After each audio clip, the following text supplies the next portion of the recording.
الله الرحمن الرحیم. السلام علیکم ورحمت الله وبرکاتہ. امید ساتم چې ټول به خیر روغ جوړ وي. الله مو خوشاله او آباد لره. زه یم ستاسو سرور نادر خان، نادر ویلفیر فاونډیشن.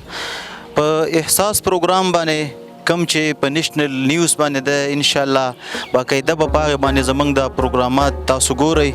نو اوس ځو موږ ابدره روډ، کم چې کینال روډ ورته وایي، ولی آباد، او هلته یو افغانی بابا دی او هغې سره موږ خپل نقد کیش ډونیشن کوو. یو بېوسه بابا دی، یو غریب بابا دی، او هغې ته وزټ کوو. پروګرام کې را سره اوسئ.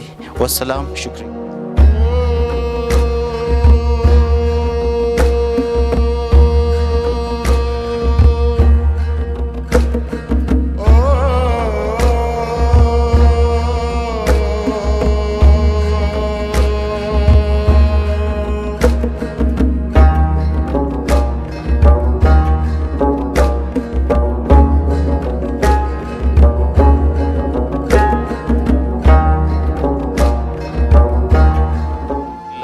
الرحیم.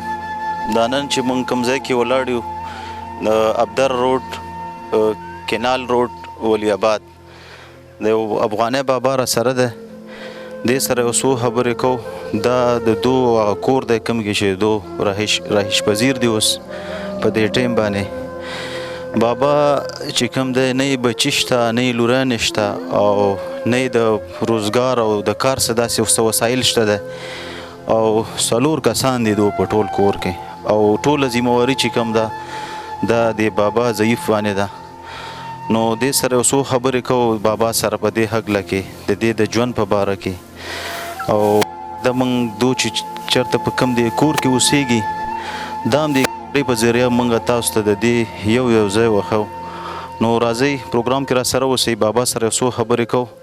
بابا نامه راته والی، او دغه ځای کې تاسو څونه ټیم نه پاتې کېږئ، څونه موده وشوه، او خپل د ژوند هم لکه څنګه تېرېږي په دې دومره سخت حالاتو کې؟ الله ورکولو والا دی، الله هر چا نه ښه راکوي. ورکولو والا خو الله دی. الله وایي زه رزق ورکوم خزنده و پرنده و میږي انسانانو ځناورو ته، هغه ورکولو والا دی. نور زه خپله غوړېدلی مجي یو کال مې په کټ کې تېر کړی دی. د کار هم نه یو ورځ چې کار وکړم، نور مې غون خرابي. نور دا د مالت شاوخوا خلک دي، خدای دې ورسره ښه وکړي، دغو ته مې نه پرېږدي.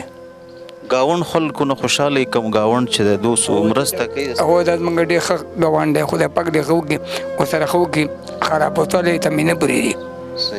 او بابا دغه ځای کې تاسو څونه مودې نه پاتې کېږئ، څونه ټایم وشو، څومره عمر هم وشو؟ دې کې تقریبا خدای مې نه خطا نه کړي 45 کاله به زما کېږي چې همدې ولی آباد کې پرې دي کورونه مورونه، دا غونډ آبادیان چې ګوري دا زما مخکې جوړې شوي دي.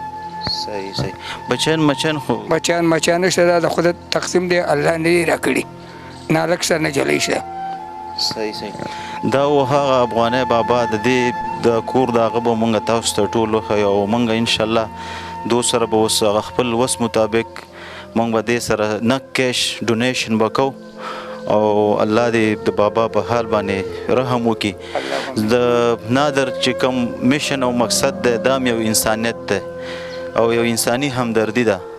نو انشاءالله دغه جذبه او دغه هغه دی الله مونږ کې قایم او دایمه لري، چې دغسې غریبو خوارو مسکینانو او لاچارو خلکو مونږ تپوس وکړو، مونږ هغو ته ورشو، د هغو په حال احوال باندې ځان پوه کړو.